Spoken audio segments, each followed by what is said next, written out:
Hey guys, Icy here. So now that we have our Necrom template for how to build our Oakensoul style healers, it's about time we update our Warden Healer build 6.0. I don't think there's anything special about the build, but it does make me feel practically unkillable. Now, if you want detailed explanations on the weights, traits, enchants, champion points, and attributes, please go check out my how to build a 1-bar PvP healer video. And as always, timestamps will be in the description below if you want to skip around. And with that, let's jump into the build.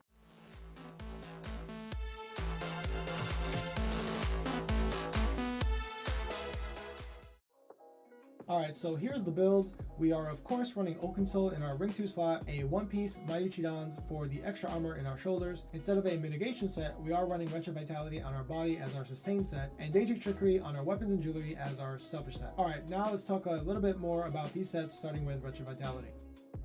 This is the best sustain set in the game, offering a total 519 magic and stamina recovery. It really opens up a lot of opportunities to spam more burst heals when under a lot of pressure, or simply being able to dodge roll more and really utilize our stamina pool now that we have higher than average recoveries. Now this set reads, while in combat, applying a major buff or debuff to a target grants you 260 magic and stamina recovery for 15 seconds, and applying a minor buff or debuff to a target grants you 130 magic and stamina recovery for 15 seconds. So how do we do this on a 1-bar setup since our skills are already limited? Well, on the other classes, they normally run Race Against Time, which provides Major Expedition and Minor Force, so with one button we can proc both parts of the set. But on the Warden, we always use Deceptive Predator, which only grants Major Expedition. So for the Minor, we have 3 options. The first is Minor Toughness, which will proc off any heal. It's important to know that this will only proc Wretched Vitality on the initial activation of Minor Toughness, not on the reapply if they have it active or not. In Cyrodiil and Imperial City, it's very easy to maintain this since there's always someone new to apply the buff on. The second is Minor Resolve from Blessing of Restoration, which we get from our Life Giver Ultimate. This isn't the most practical use, but with Minor Heroism active at all times and Life Giver being a somewhat low cost ultimate, it's really not that bad. And the last and best option is usually going to be your Flex skill, and in this case we are talking about Leeching Vines. This will place the Minor Lifesteal buff on any enemy and proc your Wretched Vitality set and pretty much guarantee a 100% uptime. In optimized group play, I've exchanged Leeching Vines for Energy Orbs, which forces me to rely on Minor Toughness and Minor Resolve to proc Wretched, but again, I've never had any sustained issues in the past, and I'm definitely not having any now. And finally, because of Wretched Vitality, it actually allows me to run stage 4 Vampire whenever I go to Cyrodiil because I can easily sustain the massive cost increases to my skills. Now, the reason why I run stage 4 is more so when my team gets zerged down, I can easily escape by sprinting, go invisible, and then place the camp down with no issues. Now for Daedric Trickery, it is literally my all-time favorite set in the game. It provides 1 random buff of 5 possible buffs for 21 seconds every 9 seconds whenever you do damage while in combat. Most people put this on their back bar, but because we only have 1, it's easy to maintain high uptimes. Your buff options are going to be Major Protection, Heroism, Vitality, Mending, and Expedition. These are all fantastic buffs that offer great utility and massive defensive power when combined with all the major and minor buffs that come with Oakensoul.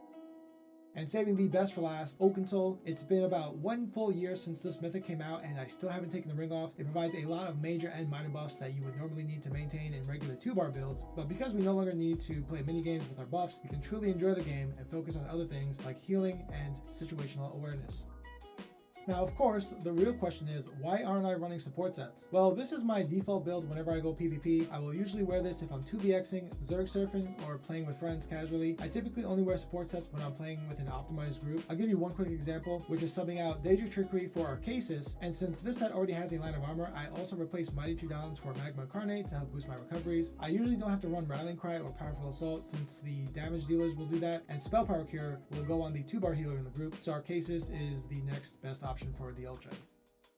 Now for the main set of skills, we're going to have Leeching Vines, Polar Winds, Deceptive Predator, Radiating Regeneration, Echoing Vigor, and Life Giver for our ultimate. Leeching Vines is extremely strong in our Flex skill. It's able to place the Minor Lifesteal buff on any enemy that damages an ally or yourself while it's active on them. It promotes a ton of passive healing, and if you easily want to get high healing numbers in Battlegrounds, this is the skill to use. Polar Winds is probably the strongest burst heal in the game for both yourself and an ally at the same time, and it also provides a nice heal over time every 2 seconds over 10 seconds. It scales off max health, and if you haven't realized it by now, with our new way to design our PvP healers, you're easily 40k health minimum, making Polar Winds extremely strong on every cast. Deceptive Predator is your speed boost to provide you major expedition as well as CC immunity from immobilizations and snares, and it fits perfectly with Oakensoul as it also provides minor evasion as a slottable, which you will have active at all times. With the Arcanist now live, the minor buff that they will provide is actually minor evasion, making Deceptive Predator kind of redundant. However, I think it will still be important as you still benefit from the animal companion passives that provide you with self-healing, ultimate generation, and passive magic and stamina regeneration. Radiating regeneration and echoing vigor are foundations in all PvP healer builds. If you don't have both of these on your rotation, whether you are a 1 bar or 2 bar, you're definitely trolling. PvP is very mobile, so it makes these 2 sticky hots extremely valuable, even if you think the healing's not worth it, which it definitely is. And lastly, Life Giver is the best healing ultimate in the game. Relatively low cost at 125, it has the ability to go through walls and simultaneously do a recast of Radiating Regeneration, Blessing of Restoration, and Ward Ally. You don't need to have these abilities on your bar, you just need to have them active and morphed in your skill tree. So when doing optimized group play, I typically don't need to run Leeching Vines, as a 2-bar healer might wear it, or possibly a damage dealer since it's a no-brain type of skill. This frees me up to run other abilities my team might want, like Energy Orbs for resources, Overflowing Altar for the Blood Feast synergy, or even Corrupting Pollen, Budding Seeds for the Harvest synergy.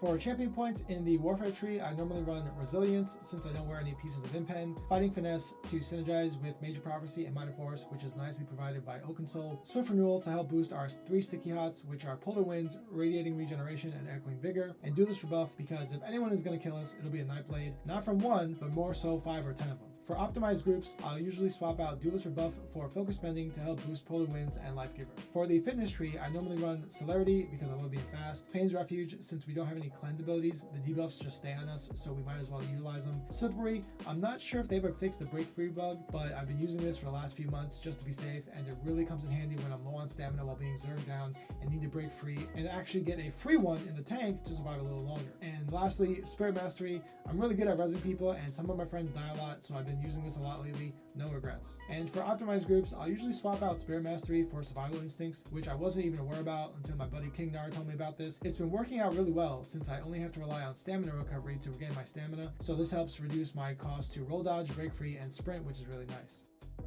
Alright, that is the end of the video. Let me know what you guys thought, or if you have any PvP healer questions you'd like me to answer. See ya.